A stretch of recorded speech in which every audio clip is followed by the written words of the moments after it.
Salaire moyen en France, c'est 1474 euros net par mois. Comment vous justifiez ce chèque de bienvenue de 2 millions d'euros en avril? Il touchera 2 millions supplémentaires en janvier. Alors, je ne sais pas s'il faut le justifier, mais il faut l'expliquer. Je pense que c'est plus important d'expliquer le mécanisme qui peut conduire à ce genre de décision que la justification, parce que justification, on parle dans de la morale. Et là, la morale, je ne sais pas gérer ce qui est bon moralement ou ce qui est mauvais. Je ne suis pas un bon arbitre pour décider de ce qui est bien ou pas, parce que je suis juste pas Dieu, en fait. D'abord, c'est légal, c'est dans le code de la FEDMEDEF. Bon. Je pense que d'abord, c'est pas quand on est, pour moi qui suis dirigeant de petites et moyennes entreprises, dans lequel je pense que nos rémunérations sont en moyenne en France à 4 000 euros, je pourrais moi-même être choqué en me disant que finalement, ceux qui créent des emplois nets en France sont infiniment moins rémunérés que le patron d'une très grande entreprise. Je pense donc il faut revenir un petit peu à quelques fondamentaux. La première chose, c'est que c'est pas très surprenant parce que c'est un peu une première en France, mais ça existe déjà dans des cabinets d'avocats, ça existe dans un certain nombre d'entreprises partout dans le monde anglo-saxon. Pour avoir les meilleurs d'une industrie, on leur donne une prime à l'arrivée. C'est un appât, finalement. C'est un appât. Et finalement, il y a des moments où vous voulez juste avoir le meilleur et finalement, vous payez pour avoir le meilleur. Bon.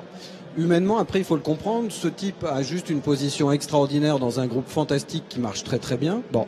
Aujourd'hui, il n'a pas du tout forcément envie ni prévu de venir chez Sanofi. On lui dit, écoute, tu vas renoncer à un certain nombre de rémunérations, de packages d'avantages pour venir chez nous. Donc, assez logiquement, moi, si j'étais à sa place, en tout cas, je dirais, écoutez, je perds ça si je viens chez vous, donc compensez-le moi d'une façon ou d'une autre. Je pense qu'une partie de l'explication vient du fait qu'il récupère. Mais qui fixe ces compensations? Est-ce que c'est lui qui a demandé 2 millions d'euros? Est-ce qu'on lui a attribué de fait compte tenu du salaire qu'il touchera ensuite?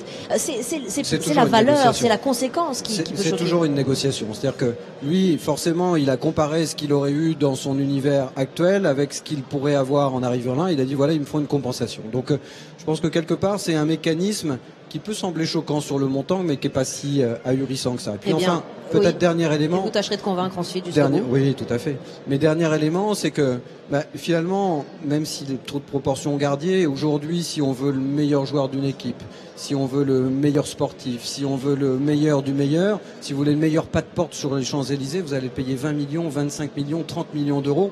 Dans l'absolu, ça n'a aucune valeur et pourtant ça en a une. Donc, on met le prix et ça se discute pas. Et 4 millions dans une boîte qui fait quelques milliards de chiffre d'affaires, je ne sais pas si on parle pas quand même d'une goutte d'eau. Et quand Sébastien Le Foll pousse des cris effarouchés, j'avoue que la classe politique se moquer du salaire des patrons, c'est un petit peu rigolé, quand on sait ce qu'ils sont eux payés en disproportion totale de ce qu'ils créent dans le pays. Vous savez très bien aussi que certains demandent qu'il renonce à ce cadeau de bienvenue. Considérez-vous que c'est légitime ou illégitime qu'on se place du point de vue de la morale? Parce qu'en effet, c'est légal, monsieur.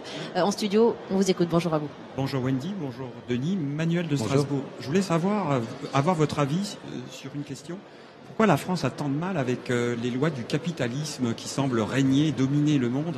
Et puisqu'on compare tout et n'importe quoi, les Français s'effraient de ces 4 millions.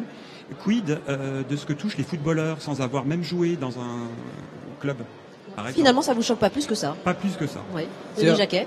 Je crois qu'il y a deux choses en France. La première chose, effectivement, dès qu'on parle d'argent et d'entreprise, ça stigmatise beaucoup plus les passions que n'importe quel autre débat. C'est-à-dire que pour d'autres sphères, effectivement sportives ou autres, on trouverait ça, mais normal, fantastique, aussi extraordinaire, et tout le monde s'enchanterait sur le débat. Dès qu'il s'agit de dirigeants d'entreprise, on a un vrai problème fondamental, mais je pense que c'est plus la classe politique, un certain nombre de dirigeants et un certain nombre de corporations qui ont un vrai problème avec ça que les Français de base.